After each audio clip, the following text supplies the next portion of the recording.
Back news అమావాస్య సందర్భంగా సమాధిలోకి వెళ్లిన ఓ స్వామీజీ దీక్ష పోలీసుల ఎంట్రీతో భగ్నమైంది. నారాయణపేట జిల్లా జరిగిన ఈ ఘటన ఆలస్యంగా వెలుగులోకి వచ్చింది. మద్దూరు మండలం రేణివట్ల గ్రామానికి చెందిన హనుమంతు అలియాస్ సద్గురు సత్యానంద హనుమంతు స్వామి శుక్రవారం అమావాస్య సందర్భంగా 5 రోజుల పాటు సమాధిలోకి వెళ్లాడు.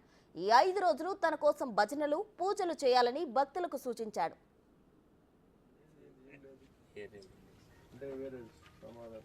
ఏ సమాధి గిట్ట నాకు అవసరం లేదు సార్. ప్రాణి పోయినప్పుడు ఒక నువ్వు మంది పెట్టుకోకు. 5 రోజులే తిండి ఆహారం మొత్తం నేను దాంట్లోనే నాకు ప్రత్యక్షం అవుతుంటది. నాకు మొత్తం తిండి మీ ఉద్దేశం ఏంటి అంటే ఓన్లీ ధ్యానం కొరకు? ధ్యానము ఏ ఇది లేపి కూడా చెప్తా.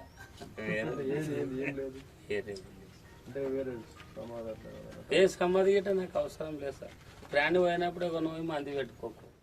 హనుమంతు స్వామి సమాధి లోపల పూజలు చేస్తుండగా భక్తులు బయట నుంచి మూసేశారు. ఈ విషయం బయటపడకుండా భక్తులు జాగ్రత్త పడినా ఈ రోజు పోలీసులకు సమాచారం అందింది. దీంతో రంగంలోకి దిగిన పోలీసులు స్వామీజీ దీక్షను భగ్నం చేస్తారు. భక్తులు స్వామీజీకి నచ్చజెప్పి బయట దీక్షను కొనసాగించాలని సూచించారు. ఏ సమాధి గిట్ట నాకు అవసరం లేదు సార్. ప్రాణి పోయినప్పుడు ఒక నువ్వు మంది పెట్టుకోకు. 5 రోజులు ఇబ్బంది లేదు సార్. మంచిది. హెల్త్ బాగాలేకుంటే హాస్పిటల్కి దొరకపోతాము, ట్రీట్మెంట్ చేస్తాము అంటుంటారు. అందు గురించి నాకు ఏమైందని ట్రీట్మెంట్ చేయడానికి నాకు ఒక పరమాత్ముడు కాలికేదేవి మొత్తం అందిస్తుంది. ఎన్ని రోజులని ఇట్లే అందిస్తుంది.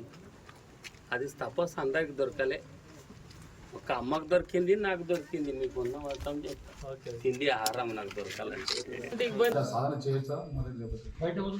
బయట మేము చెప్పింది ఏంటంటే అది ఉంటే కూడా మీరు అట్లా లోపలారంటే మళ్ళీ అది వేరే రకంగా అవుతుంది అని చెప్పాము. మేము అతను కూడా విన్నాడు. అట్లా మేము అంత నేను వేరే కాదు సార్. ఆయన కూడా 7 వరకు చదువుకున్నాడు. వేరే ఉద్దేశంతో కాదు, నేను చనిపోవడానికి ఏం కాదని చెప్పాడు. ఇటు విషయాలను మా సీనియర్ ఆఫీసర్ కన్నా దృష్టి తీసుకెళ్ళాం. మళ్ళీ ఫర్దర్ కూడా దాన్ని ఫాలో చేస్తాం. 3 రోజులు ఆయన మన వాటర్ కానీ ఏమైనా తీసుకుని చెప్తున్నారు.